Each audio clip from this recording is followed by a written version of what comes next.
Guys, welcome to my YouTube channel. എൻ്റെ YouTube ചാനലിലേക്ക് എല്ലാവർക്കും സ്വാഗതം. അപ്പം ഗൈസ്, ഇന്ന് നല്ല ഒരു വെറൈറ്റി ഫുഡ് ഉണ്ടാക്കുന്ന ആ ഒരു ഇതുമായിട്ട് വന്നിരിക്കുകയാണ് ഗൈസ്. നല്ല മഞ്ഞക്ക് കുഴച്ച കപ്പയും നല്ല കരൾ റോസ്റ്റുമാണ് ഗൈസ് നമ്മൾ ഇന്ന് ചെയ്യുന്നത്.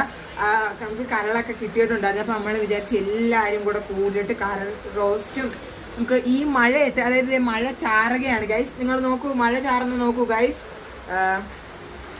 ഉണ്ടോ മഴ? അതിനകത്ത് കാണാൻ പറ്റുന്നില്ല ഗൈസ്. നന്നായിട്ട് മഴ ഇങ്ങനെ പൊടിച്ചോണ്ടിരിക്കുകയാണ്. അപ്പൊ ഗൈസ്, ഈ കരൾ റോസ്റ്റും അതേപോലെ നല്ല മഞ്ഞയ്ക്ക് കുഴച്ച കപ്പയും നിങ്ങൾക്ക് വേണ്ടിയിട്ട് വെയിറ്റ് ചെയ്യുകയാണ്. അപ്പൊ അത് പോയി കണ്ടിട്ട് വരുന്നത്. അപ്പൊ ഗൈസ്, നമുക്കൊന്ന് ടേസ്റ്റ് ചെയ്ത് നോക്കാം. ഇച്ചിരി കരളും ഇച്ചിരി കപ്പയും വെച്ചിട്ട് മരുന്നത് ടേസ്റ്റ് ചെയ്ത് നോക്കാം. അപ്പൊ നല്ല മഞ്ഞയ്ക്ക് കുഴച്ച കപ്പയാണ് ഗൈസ്. നമുക്ക് കാണിച്ചതല്ലേ, നല്ല ആവി പറക്കുവാണ് ഗൈസ്.